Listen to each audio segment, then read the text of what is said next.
ग्रामीण भागात कचरा उठाव आणि प्रक्रिया करणारे प्रकल्प पूर्ण क्षमतेने सुरू झालेले नाहीत, तर दुसरीकडे अनेक बेशिस्त नागरिक आपल्या घरातील कचरा रस्त्याकडेलाच आणून टाकतात. करवीर तालुक्यातील कळंबा गावच्या स्मशानभूमीपासून पाचगाव रोडपर्यंत कचऱ्याचे प्रचंड ढीग साचलेत. पावसामुळे कचरा कुजून दुर्गंधी सुटली आहे.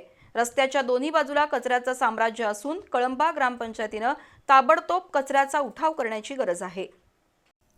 कचरा उठाव आणि त्याचं शास्त्रशुद्ध विघटन हा आपल्या देशात गंभीर प्रश्न बनत चाललाय.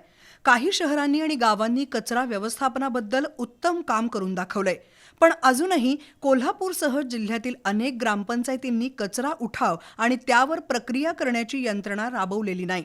त्यामुळे ग्रामीण भागातील कचऱ्याचा प्रश्न गंभीर बनलाय.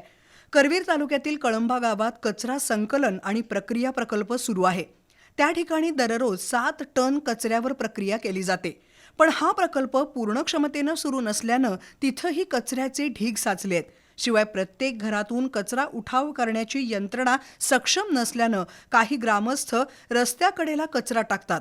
कितीही समजावलं तरी या बेशिस्त लोकांना रस्त्याकडेला कचरा फेकण्यात काहीही गैर वाटत नाही. कळंबा स्मशानभूमी ते पाचगाव हद्दीपर्यंत रस्त्याच्या दोन्ही बाजूला कचऱ्यांचं साम्राज्य निर्माण झालंय. स्मशानभूमीलगत असलेल्या एका विहिरीतही चक्क कचरा टाकला जातो. त्यामुळे अंत्यविधीला आलेल्या नागरिकांना दुर्गंधीचा त्रास होतोय. विशेष म्हणजे कळंबा तलावातील सांडव्याचं पाणी वाहून नेणारा ओढा कोल्हापूर शहरातील जयंती आणि गोमती नाल्याला मिसळतोय. या ओढ्यातच कचरा, प्लॅस्टिक पिशव्या, बाटल्या, गाद्या, उशा फेकून दिल्या जातात. हा कचरा पावसाच्या पाण्यातून वाहत थेट जयंती नाल्यात येतो. त्यामुळे कोल्हापुरातील नालेही चोकअप होत आहेत.